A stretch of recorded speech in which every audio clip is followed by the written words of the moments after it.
The decision. Dad cried out in severe pain, and I had a decision to make. Doctors said he could receive no painkillers because they are metabolized by the liver, and his liver was scarred and shutting his entire body down. I wouldn't allow him to be in pain and gave him Vicodin that I had left over from childbirth. If he was dying, and there was nothing anyone could do, as all the doctors had claimed, why make him suffer? We were all excited when we arrived safely home, but the 13-hour trip felt like it took days. Dad began to struggle within 48 hours, so he asked us to take him to the hospital. We did, and they insisted he stay until he was stronger, but he would never get stronger. As much time as I spent at this new hospital, you'd think I would have liked the place, but I didn't. Every single morning, for a couple of months, I pulled across Holder Street to the front of the hospital. Each day as it came into view, I'd whisper, "I hate hospitals. No, I hate this hospital." I hurried through the front doors, to the elevators, 3rd floor, very back. Turning left, then another, one right, and another left. I had walked this same path so many times before that it felt as if I had begun to live at that blasted hospital. I was my father's advocate and couldn't let him down, so I rarely left the hospital. 5 times I had seen the hospital personnel treat my father in full code red. Breathing tube, central lines, blood gases, epinephrine, atropine, 4 liters of blood. I knew every step. Days turned into weeks, and weeks turned into months. It was heartrending and agonizing, but I was so appreciative of each and every day he was alive. Often, Dad seemed to be in 2 worlds at once, here and not here. Sometimes he was lucid and made eye contact, aware of me and his surroundings. Other days, he would gesture and speak to people who were not alive and were not visible to others in the room. I would pretend I could see whatever he was seeing, too, joining in on his fantasy. This charade always calmed him down when he was frightened and felt confused about where he was and what was happening to him. He felt more secure when I agreed. In my opinion, dying calls for truth and fabrication in a more fundamental way than any other experience we go through. I had agreed that NORAD was built just for Dad, to protect him. I bought him a squirt gun.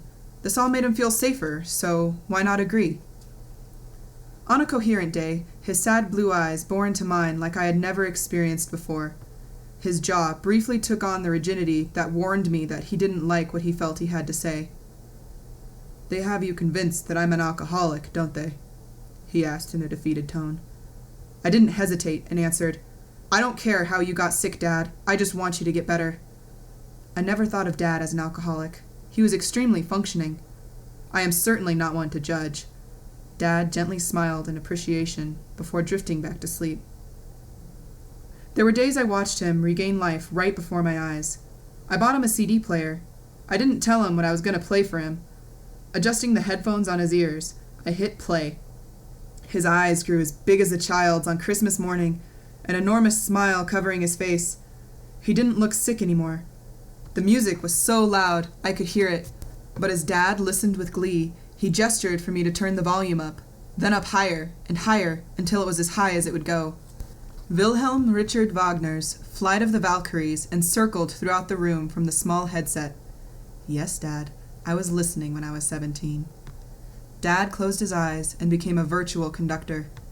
The maestro was waving his hands, bringing in the trumpets, then the cellos.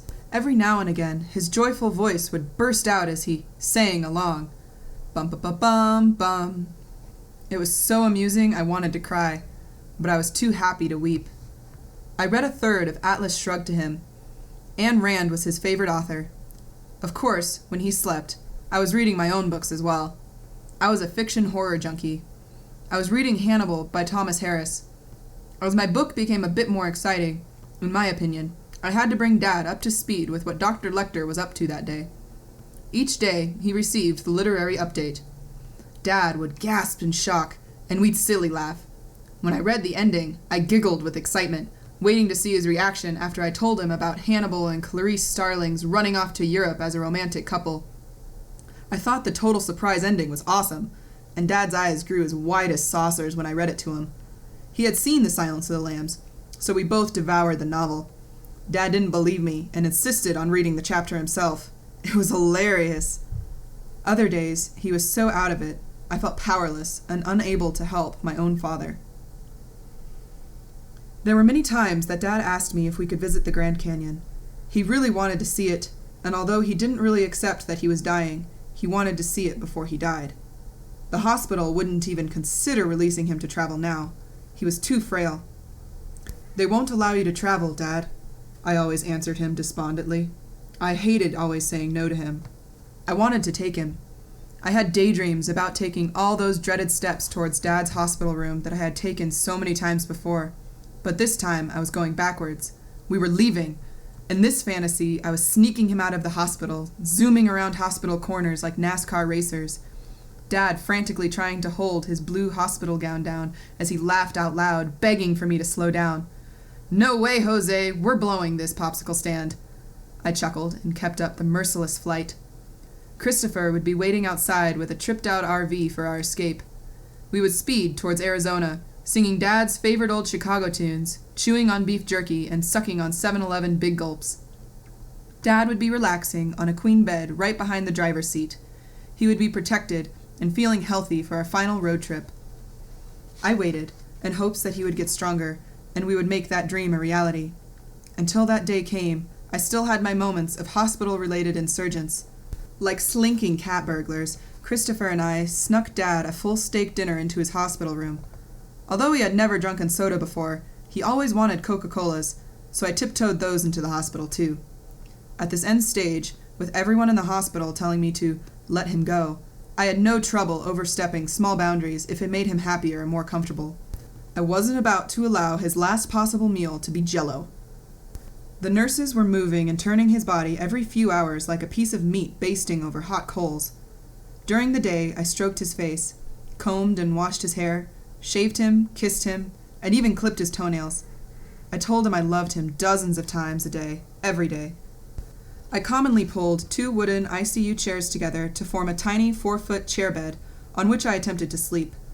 Most nights, as I contorted myself into my makeshift bed by Dad's side, I could no longer hear the silent drone of the television, but I usually left it on as it entertained itself. I always had the same thought as I tried to sleep.